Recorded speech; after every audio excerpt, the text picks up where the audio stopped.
What is going on, everybody? Good to see everybody. I'm on my way to Florida, and I picked up some stuff at one of my favorite stops where my family and I usually stop, and we pick up some snacks. Today I have chocolate-covered peanuts, chocolate-covered pecans to be exact, and Grape-A-Co right here in the bottle. Best way to have it. And so today, doing Q&A, youth ministry questions. So if you have some, be sure to go and ask me some questions. Hey, Logan. I know it's been way too long,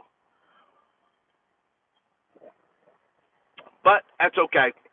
You're here now, and I'm here now. So if you have, not only you, Logan, but anybody who's watching, and even after the video, if you feel like you have questions and I didn't answer your questions, be sure to go ahead and leave your questions down in the comments below.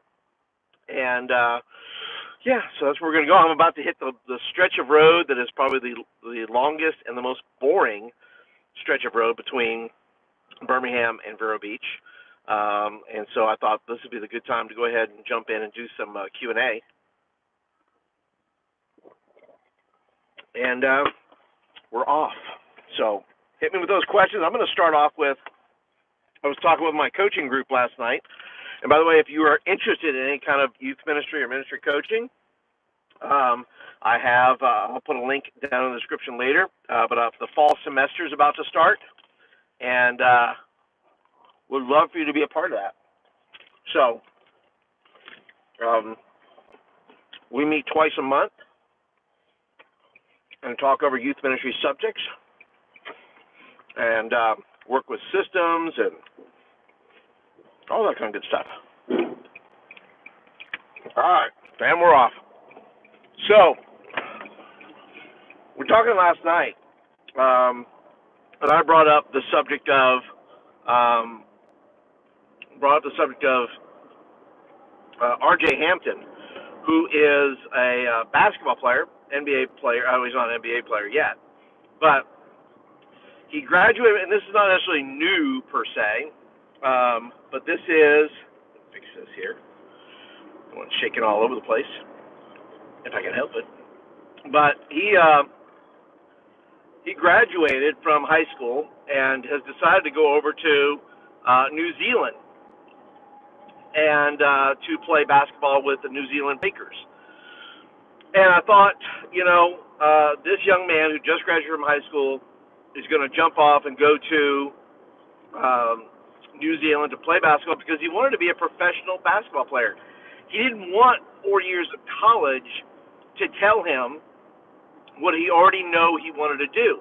And he has the skills and the ability to do that. And I thought of this in reference to the church because as they discussed it on ESPN, one of the things that Jalen Rose said is this young man's going to be successful because he has the right infrastructure. And the point I was making last night was that many of our kids, our students in our ministries, are really good at something. They have a talent, they have an ability, all those kind of good things. And I just think sometimes we wait too long. I've done it, where I waited too long to get that kid involved or made them jump through too many hoops to get where they wanted to go, to help progress their, where they were in the Lord or, what abilities and talents they had to help them progress. And I waited too long, and I'm just wondering, and you feel free to answer this in the comments below, is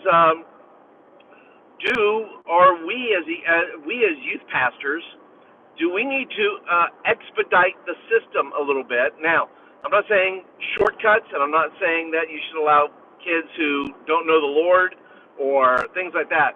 But I'm just saying that our role is to provide the best infrastructure. That's what Jalen Rose says, that R.J. Hampton had the infrastructure to be the NBA guy they wanted to be. He wanted to play a year in Australia and then come back, and they project that maybe he goes number 6 in the first round. And I'm just wondering, infrastructure-wise, whether or not we're helping our kids move and progress forward in their gifts, callings, and abilities. I'm just thinking we need to move a little faster without cutting out what would be solid things. Now, this young man's taken a year, and the infrastructure that he has is he's bringing his family with him. He's going to go and do this year in Australia. His whole family is coming, and he can be successful because he is surrounded by all the right people. And I'm just, and you know, for me as a youth pastor, as long as I've been, I've tried to help young people, or at least create the kind of youth ministry that provided the infrastructure where a kid could succeed without everybody else in the group either getting jealous or comparing, or you know, those kind of things where it was kind of a win-win, where everybody saw their role and responsibility to help move somebody along without looking at them and saying, well, why them? Well, why not them, right? If the kid's good enough,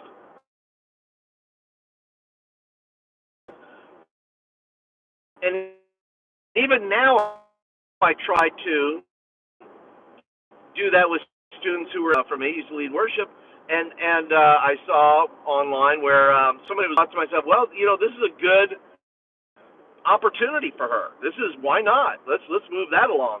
Let's get her in the right position. Let's create infrastructure where a kid can succeed. And listen, I am all about kids knowing the Lord and knowing doctrine and knowing those things. But we're talking about in the area of talent, in the area of kids who can make that jump, right? That and I'm not saying we move them to the head of the line. I'm saying we just need to invest in them earlier and faster to where they can start doing the things we already know they're good at, whether that's singing or photography or paint or whatever it may be. You don't need to know a whole lot of doctrine necessarily to be a photographer. Just pointing that out as far as youth ministry responsibilities.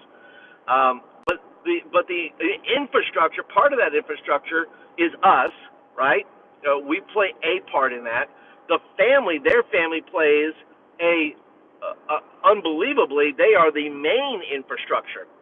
And so the more we help to create families, right, help minister to families, and create a youth ministry that can sustain kids who are ready to move and progress a little bit further, and then us who are doing our best not to hold kids back, but to try to move them forward in their gifts, callings, but kids maybe who are called to ministry, or kids who are just can do ministry, but we've not given them, you know, the platform to do so.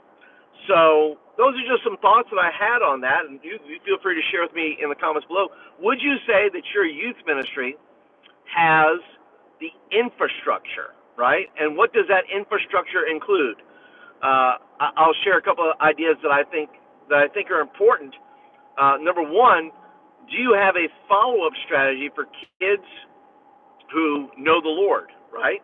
Do you have what's the follow-up? What does that path look like for a kid going forward in your ministry to be discipled?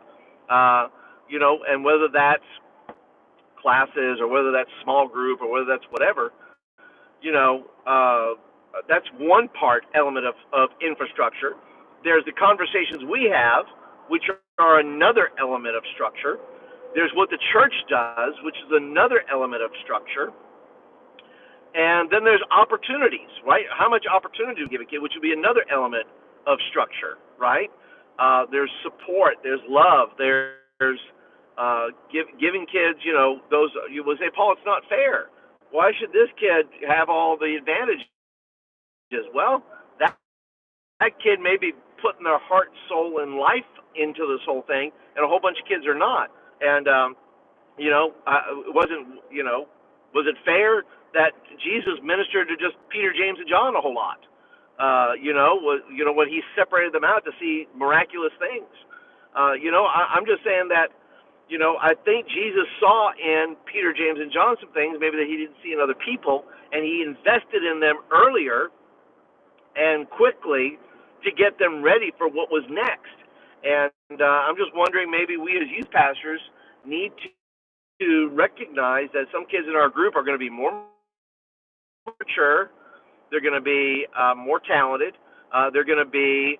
I had to. My phone actually overheated, and so I had to shut it off and make sure I had my air conditioning vents because it gets hot.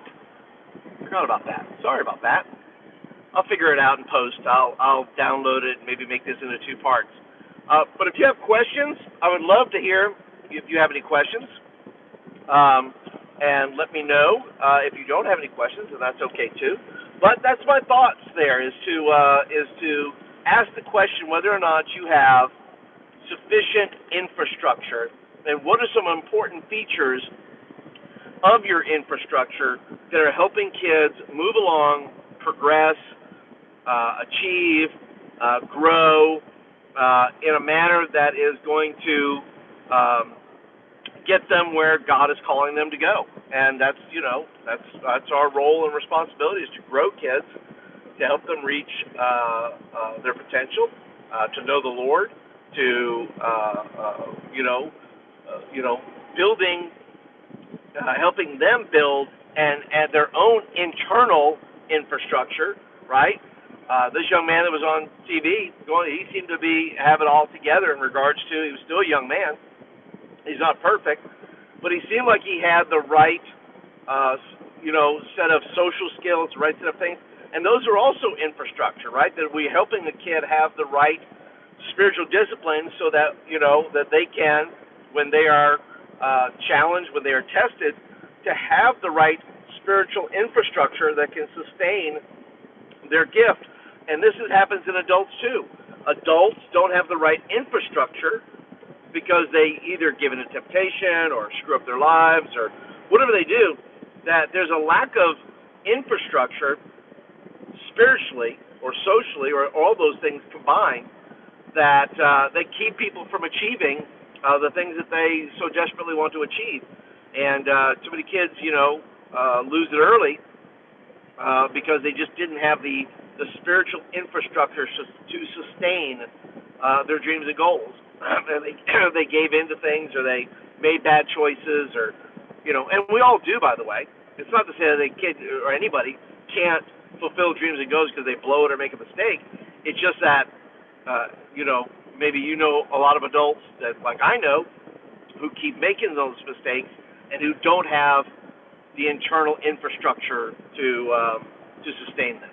And so that's what we should all do, guys, as youth pastors, is maintain our spiritual discipline, to maintain our spiritual fervor so that we can have the internal infrastructure we need: prayer, worship, scripture. All of those are internal infrastructure to sustain dreams, goals. Then I don't think our ministries are going to get very far.